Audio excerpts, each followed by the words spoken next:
How are you doing on that Goodreads reading challenge for 2023? I feel like this is a good time to check in. Hi, it's Erin. We're going to have a look at my November reading journal and also what I read in October. I wanted to give a big shout out also to the folks at EasyCraftArt who supplied all of these wonderful items that I'm going to be using in this video. I love getting the opportunity to try out different stores so that I can maybe tell you about them if I think that they're a good fit. We're starting out with this scrapbooking paper set, which is a little bit unusual. It's not like any that I've used before. They're just loose pieces of A4 paper, and they have, some of them are the full sheet of paper, and some of them have these smaller art sections on them that you can cut down. And I'm actually going to use the sections that I'm cutting off for my headings for this setup as well, so I'm trying not to waste too much paper here. I really enjoy this loose floral kind of impressionist look, so I'm very excited to use these as the basis for the theme. I always go into my reading journals with absolutely no idea what is going to happen, which is the complete opposite to how I approach my bullet journal, but I do enjoy the opportunity to play and mess around with things and just see what happens. It's a lot more loose and flowing. Along with the scrapbooking paper, I'm going to use a couple of pieces from this. It calls itself Garden Elves set of papers, but they actually use the artwork from Cicely Mary Barker's Flower Fairies, which also featured in my May bullet journal, so a little bit of a theme going on here for me this year. Definitely all about the fairies in 2023. I also grabbed this other pack that is very similar that features pictures of castles instead. This one is called Prosperity of the Past, and it's also beautiful, but far too academia vibes for this setup, but I wanted to show you anyway, even though we're not going to use these ones in this setup. I'm kind of feeling like maybe I might use them for the beginning of my next reading journal, although I don't know, we'll have to see how we go. It's a little bit too soon to say for sure. Also, I filmed this video over 3 separate filming sessions over quite a bit of time, so my nails will change 3 times in this video. I'm sorry if that's a bit confusing. I'm really starting to see a bit of a purple color scheme emerging here, so that's wonderful. We're going to lean into it. I got these glitter highlighters, which I'm not going to use as highlighters at all in this video. They're double-ended, so they have a chisel tip on one side and a bullet end on the other, and they're supposed to be glittery. Some of them are definitely more glittery than others. I gave them a swatch, and I think that the kind of greenish yellow and also this beige kind of color definitely show up the twinkle the most. You know, the twinkle, the twinkle. Does anyone remember that song, or is it just me? Anyway, we're going to use the purple one for this setup because it makes the most sense, and I'm using one of those offcuts from the scrapbooking paper so that I can put my November heading on that, and then I can layer it over the top of other things. I'm trying to just go with some pretty calligraphy here. It's a little bit tricky to get an even line out of this. It's supposed to be a highlighter.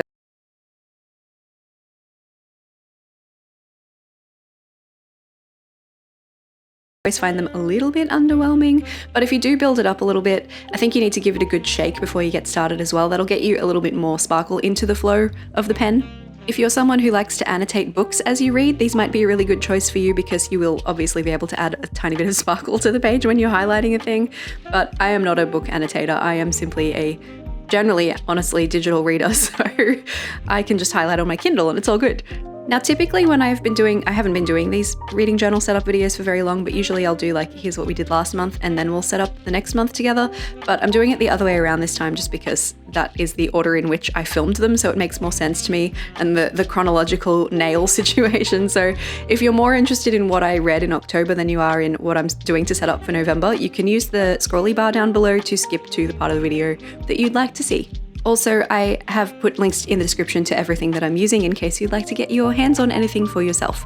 I love these little boxed washi tape sets that have a whole bunch of washis that already look great together. It's kind of like a theme built into a box, which is amazing. I'm not actually going to use all of these washi tapes in this setup, so I'm going to swatch them all for you here so you can see what all of them look like and not just the ones that I think work well with this theme. These aren't the most incredible quality washi tapes that I've ever used, but I also don't have any complaints. They have lifted up a couple of times in the corners, but I got something else that will help us deal with that I will show you in a minute. So it's not the end of the world. They're not lifting up too terribly. I have some friends in other places, particularly very dry places it seems, where they have trouble with washi tape. So if that's you, I'm very sorry. I like using these, like the wider washi tape stacked with a very thin washi tape, to kind of give the impression of maybe wallpaper, or when I was putting it together I was thinking about making really pretty crown molding by stacking a couple of different types of crown molding, or like an embellishment at the top of a bookcase or something. I don't know. This is something that has changed my life recently. I got a glue pen from another place recently, and I loved it so much I was like, I'm going to jump at this opportunity to get a second one. This one is white, so the glue inside it is white. It's literally just like a biro pen, but instead of ink inside it has glue. It's amazing. It gives you a little bit less flexibility than something like a glue tape, so I find that you can't peel this up and move it around once you stick it down. It's kind of permanently there, so you want to make sure that you're really happy with where you're placing things. If you're using a glue pen, place once and place confidently with this, I guess. Also, those black and white washi stickers I have had for such a long time at this point. I think I got them from Wish like 2 years ago. If I can still link them, I will link them, but I might have to find you something similar. I'm not too sure. I don't really know what to call this theme because the florals are very feminine, but also it feels a little bit edgy somehow, maybe with the contrast of the black and white. I didn't want to add in any other colors because there was already so much going on, so I thought the black and white stickers would be a good way to offset and have some texture without overwhelming anything with like, here's another color. Of course, we need to put our little November header on the left side, and that's our cover page pretty much done. On the facing page is going to be my reading stats for the month, which I'm still kind of learning what I like on this page. I'm not totally sure that it's serving me super well at the moment, but I haven't thought of a better way to do it, so I'm just going to keep up with where we are. I picked one of the flower fairies that I thought had the most color similarity to the rest of this theme, the one with the most purple, basically, and a little bit of yellow, which I'm okay with. I like tracking reading stats things just for the enjoyable data accumulation kind of thing, so this is where I'll track things like how many books I read in the month, how many pages total I read over the course of the month, which one was my standout book and what the average rating was, and it's not useful data, it's not going to help me make any decisions down the track, but I think it's really interesting to have. I thought I would do pie charts again for the genres and the format, so I was going to use this thing. I don't know what this is called exactly. On the website, they call it a multi-function geometric ruler on EasyCraftArt. I picked it because I thought it might be a cool way to start drawing different sized circles in my journal, but then I could not work it out for the life of me, so if you understand this thing, please help me. I have no idea what to do with it. I also noticed for my September reading stats page that I wasn't totally sure how to divide up the pie charts because there was some overlap in some of the areas. So I thought, you know what, I'm just going to go easy on myself. I'm going to just make little column spaces, areas, blank areas where I can list out all of the different genres and the format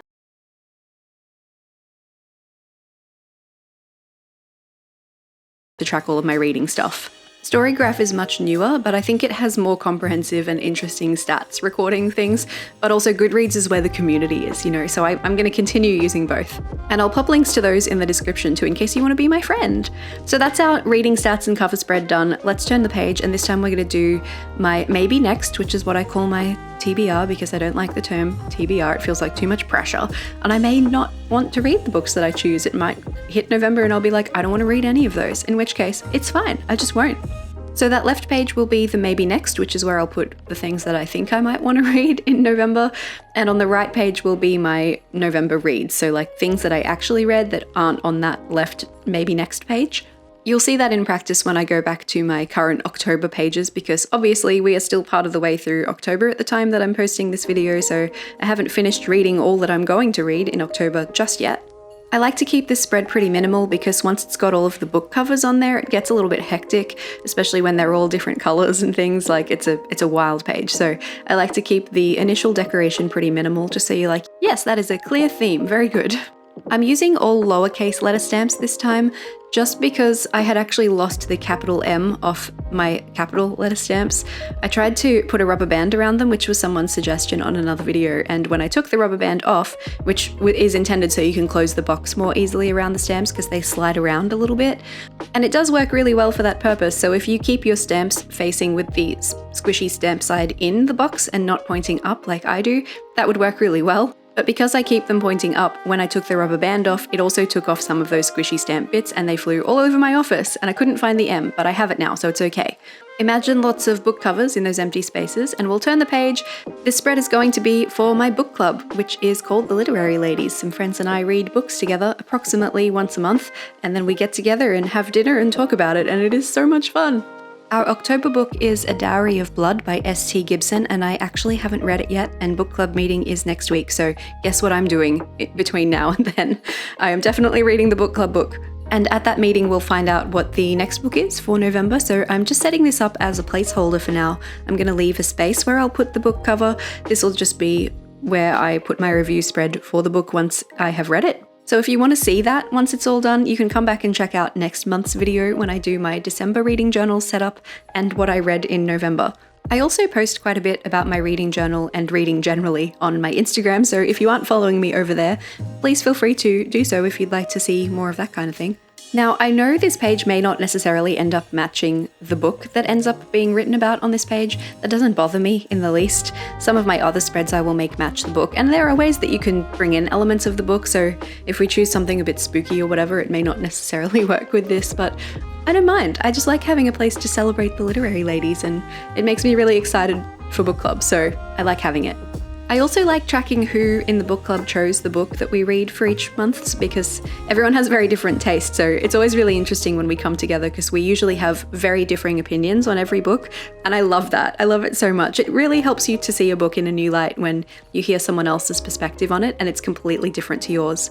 Our last one was the Final Girl support group, which I did not particularly personally enjoy, but I found out through the book club meeting I'm not a scary movie person, so there were so many scary movie tropes and references in that book, and I did not get any of them because I do not watch the scary movies. Anyway, this is the November setup all ready to go, unfilled out. We will go through and add some book covers to some of these pages so that we know kind of where things are going to go. Or maybe might go. So let's start with the maybe next page.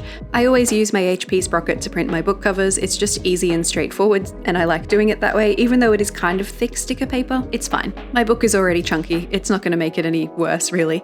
I use the collage feature to print 4 book covers at a time, and one of these is actually for my October reads. But the ones for Maybe Next, I've got In the Weeds by B.K. Borison, which I have read before, but I just recently reread Love Light Farm, so I'm in the mood, you know. I've got The Travelling Tea Shop by Belinda Jones. I picked this up from an op shop recently, secondhand, a thrift store for those of you who call it that, on paperback, so I was like, I should read that. The cover is so cute, that was why I got it. And I'm still working my way through the Throne of Glass series, so I'm up to Heir of Fire, put that one in there as well. I forgot to put Iron Flame here, don't worry, I will come back and add it at another time with different nails, it's going to be fine. And I'm just drawing out a space for where I plan to put the book cover for the Literary Ladies book club pick for next month, and this little area where I put my stats, so I'll put, you know, the author's name and my star rating and who chose the book, that kind of thing in this space. My star rating stamp had disappeared from Etsy for a little while, but it is back now. I can link it again, but also there are a few options for those. So some of the reading journal stamp sets from like Notebook Therapy and the Quirky Cup Collective come with one of these days. So there are options for a star rating stamp. It's amazing.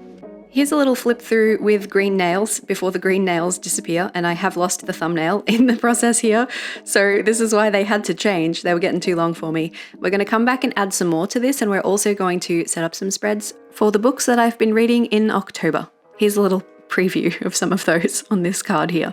But most importantly, we're adding Iron Flame to the Maybe Next because I am definitely reading this book in November. Definitely. I know it's not everyone's cup of tea, and there have been plenty of avid fantasy readers, I think, who didn't really enjoy the first book, the Fourth Wing. You know, everyone was talking about it, Fourth Wing. I loved it. So, you know, I'm basic. That's fine. Crown of Midnight back here didn't have its book cover. I usually save it until I have 4 book covers to print, so I just leave it empty until I'm ready to do some more. I've left some pages blank so that I have room to add the rest of my October books before we got to November, and I've also got one before October that I need to put something in as well, just 1 page. Let's update the progress bar and add the last couple of books that I've started and or finished. I think I'm going to stop doing the whole calendar when I read books thing because it's just doubling up on information. It's not that fun and useful to track. It looks fine. It's a nice page to post to Instagram, but it's not really serving me, and I have limited pages left in the book, so I think I'm going to just dedicate them to review spreads rather than this kind of thing. But it's been fun to try out, and I needed to try it out to know if I liked it or not, so I don't regret it. I just am not going to do it for, you know, going into November. I've gone back to that one last page that I have in my September setup, and I'm going to use that to put the Lost Bookshops review page, even though this means that it is very out of order for the chronological order that I read books in. It's coming before 2 or 3 other books that I have read, but I read it after them. It's okay, it doesn't matter. I know because I'm going to write the dates that I read it in the review spread, so it's okay. Also, on the left page there for Love Light Farms, I forgot to fill in the stars for the star rating, which clearly just means that I was so enamored with Luca Peters when I set this up that I couldn't even think about rating it, because of course it was 5 stars. Of course it was. If you haven't read those books, you're missing out. Seriously. B.K. Borison is a treasure. So The Lost Bookshop I actually read right after The Lost Apothecary, and they are not related, but they are similar kind of vibes. The Lost Apothecary I enjoyed a lot more than The Lost Bookshop, but both were fine. This one's kind of a magical element, several people's stories in several different timelines coming together. It was fine. I picked it up because most of the books that I'd put on my October TBR actually weren't available through my library app. I'm going to show you here actually, unfortunately. Oh, I haven't read A Dowry of Blood yet, but I will fill that out when I do. So The Kiss Curse, A Witch's Guide to Fake Dating a Demon, and The Witches of New York, none of which are available in my library app, I haven't read yet. I might still, we'll have to see, and I've been reading The Cruel Prince for ages. It's really slow. Has anyone else found that? I'm currently reading The Invisible Life of Addie LaRue and I'm at like 82% and listening while I set this up. So I'm going to add that to my October Reads page, even though I haven't finished it yet, just so that it's ready when I do finish it, because I am planning to finish it. When I realized lots of these books weren't available through my libraries, I jumped on Instagram and asked for some spooky season recommendations, and Tempest actually recommended Addie LaRue, so thank you for that, Tempest. I am enjoying it. I haven't actually set up a pretty kind of reading journal review spread in a bit. Here's Mitsu, come to walk over my desk and get in the way. Sometimes the sprocket reprints the same thing when you turn it back on that it did last, which is really annoying and a waste of paper, and it did that here. So I just wanted to print Addie LaRue nice and big, but you know, that's what it did to me. It gave me another one. The cover of this book is so beautiful, and I don't really think that I've done it justice with the way I've set this up here. Unfortunately, my camera stopped recording part of the way through this process, but I'm layering some paper. Part of this is just origami paper that I already had, with some of the scrapbooking paper from EasyCraftArt. And there are some beautiful wavy lines on the cover that I tried to sort of recreate, and unfortunately we didn't capture that part, but I've used the shiny markers from earlier, the highlighters, and also a fine liner just to make that kind of wobbly line effect here. And I think it looks pretty cool. Would you look at it and immediately think of this book? Probably not, but I know, so it's fine, and now you know too. So, you know, I do need to add a review here for The Lost Apothecary, which was a paperback that my friend gave me, and then I ended up reading on audiobook because I don't love paperbacks. I'm really not usually into historical fiction, but I really enjoyed this book. It was very cool. No magical elements, but so mysterious. I think I might enjoy a mystery. I did also grab some other things from EasyCraftArt that I didn't use in this video, so I thought I'd show you quickly. I got this mini glue tape to put in my pencil case that travels with me, to stick hangs mostly.